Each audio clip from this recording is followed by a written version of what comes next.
Halo teman-teman, salam sehat selalu buat Anda bersama dengan keluarga. Dan kita membahas pertandingan yang berlangsung dini hari di Liga Premier Inggris. Manchester City semakin nyaman, semakin juga terbang tinggi ketika mereka mengalahkan Norwich dengan clean sheet 4-0 di Stadion Carrow Road. Dalam video saya kemarin, saya sudah memang membayangkan dan memprediksi bahwa tim asuhan Pep Guardiola ini akan dengan mudah untuk bisa melalap, menyantap Norwich kendati bermain di markas Norwich.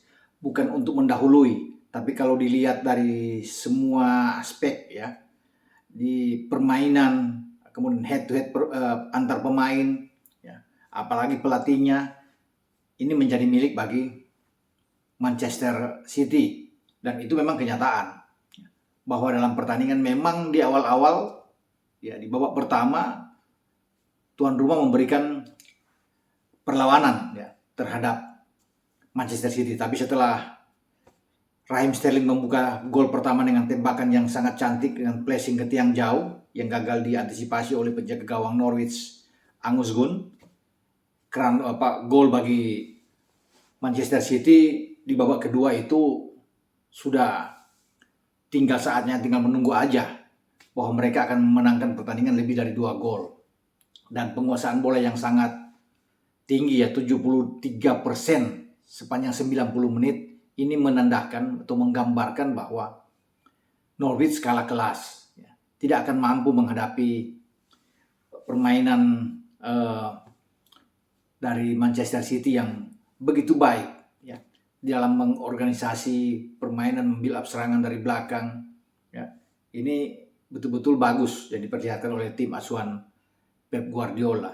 Kendati juga dengan opsi yang diberikan oleh Pep atau formasi yang ditampilkan itu agak berbeda memang karena mungkin dia melihat lawan, dia melihat Norwich. Dan Pep ini nggak pernah takut bermain dimanapun, mau di kandang sini atau kandang lawan, dia tetap bermain dengan penuh keyakinan. Selalu tidak akan mengubah gaya yang dia tampilkan dengan 4-3-3-nya lewat false nine dia. Nah, lihat saja dalam pertandingan melawan Norwich. Memang penjaga gawang masih Ederson Moraes.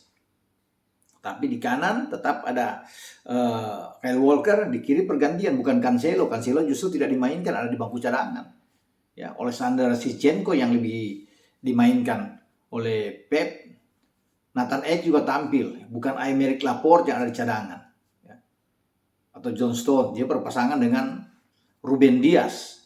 Jadi ini ada perubahan-perubahan yang dilakukan oleh Pep di garis belakang dengan Nathan Ake lebih dulu masuk dan Zinchenko. Di tengah juga Fernandinho. Walaupun sudah tua tapi bermain dengan sangat baik untuk mengontrol permainan. Ada Ilkay Gundogan. Tidak ada Rodri di sana. Tidak ada KDB yang bermain atau Kevin De Bruyne. Yang adalah Bernardo Silva untuk bermain di tengah dengan 4-3-3. Di depan Jack Grealish bahkan tidak ada di bench, tidak ada di bangku cadangan, juga termasuk dengan Gapsu Gabriel Jesus.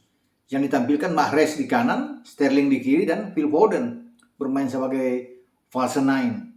Dan luar biasa memang perpindahan bola dari kaki ke kaki, permainan mereka, lini belakang, tengah ke depan itu solid sekali.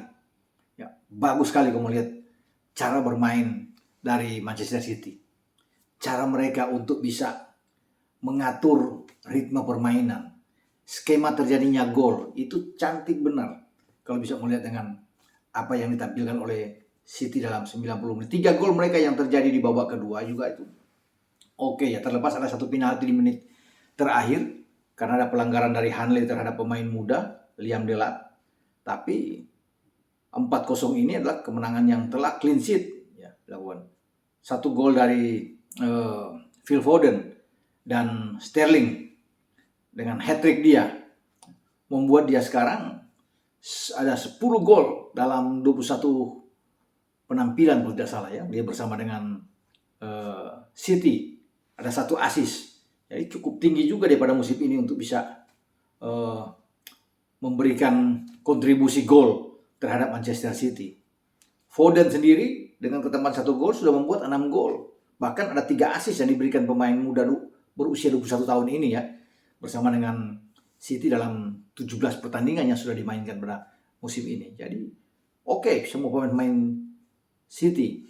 Dan lihatlah Pep, saya bisa melihat ya bagaimana. Di babak kedua itu, dia menarik semua pemain-pemain inti, pemain-pemain kunci dia. Ya. Mahrez ditarik keluar, Bernardo Silva, bahkan Phil Foden. Dia tenang-tenang aja untuk memasukkan 3 pemain muda ya. Kaiki dimainkan, Liam Delap, yang dimainkan Miketi. Semua adalah pemain anak-anak muda yang diberikan jam bermain. Jadi nggak peduli, dia nggak takut karena dia yakin, dia tahu dengan kemampuan timnya. Walaupun pemain-pemain 3 pemain top dia tarik keluar, tetapi 3 yang masukkan anak muda ini juga bisa mengimbangi permainan lawan dan bisa setel dengan pemain-pemain lainnya yang masih ada di lapangan, dengan Gundogan, ada Ruben Dias di sana, Kyle Walker, Zinchenko yang bermain, Nathan Ake, Fernandinho, semua bagus, Sterling bahkan. Jadi semua pemain oke dengan City. Makanya dari kemarin saya bilang ini pertandingan yang enteng sebenarnya bagi City. Dan dengan ketambahan 3 poin sekarang mereka dengan 56 poin kembali 12 poin melebar dengan Liverpool. Dan Liverpool dituntut juga untuk bisa bertarung habis-habisan, harus menang melawan Burnley. Ya, memang bermain di Burnley ya, it took more, dan ini ya, Liverpool bisa menang kalau bisa dilihat. Jadi mereka bisa mengikis lagi tuh, memangkas lagi jadi 9. Tapi setidaknya bagi City aman-aman aja setiap pertandingan, bagaimana mereka bisa menyelesaikan laga mereka dengan selalu 3 poin ya.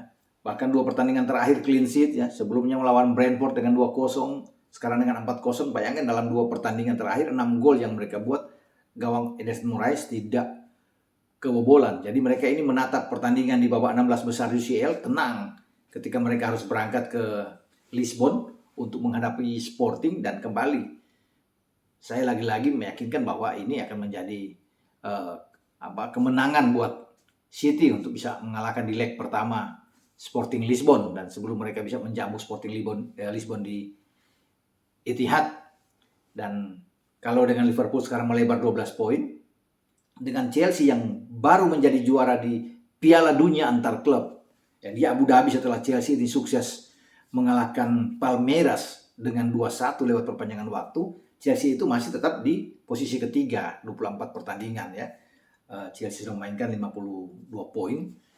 Ya, mereka 16 poin sekarang, makin jauh. Ya. Walaupun sekarang City sudah bermain 25 kali.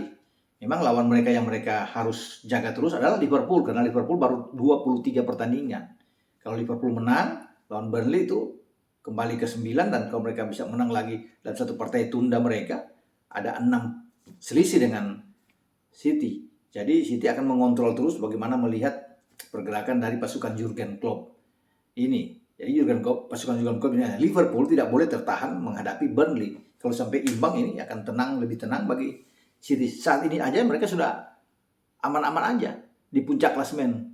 Kata pendukung-pendukung City ini semakin dingin City di atas, dan kalau sudah ada di atas sulit untuk bisa turun. Namun tetap City harus menjalani laga demi laga di setiap pekan. Itu harus dengan fokus terus bisa memenangkan pertandingan. Tidak boleh juga kehilangan angka, karena Liverpool ini terus akan mengejar ya. Karena Liverpool juga sudah punya Luis Diaz, sekarang sudah lebih bagus, Mane sudah balik ya. Mereka punya Salah, kalau mereka bugar ini mereka juga akan menjadi ancaman bagi Manchester City ya.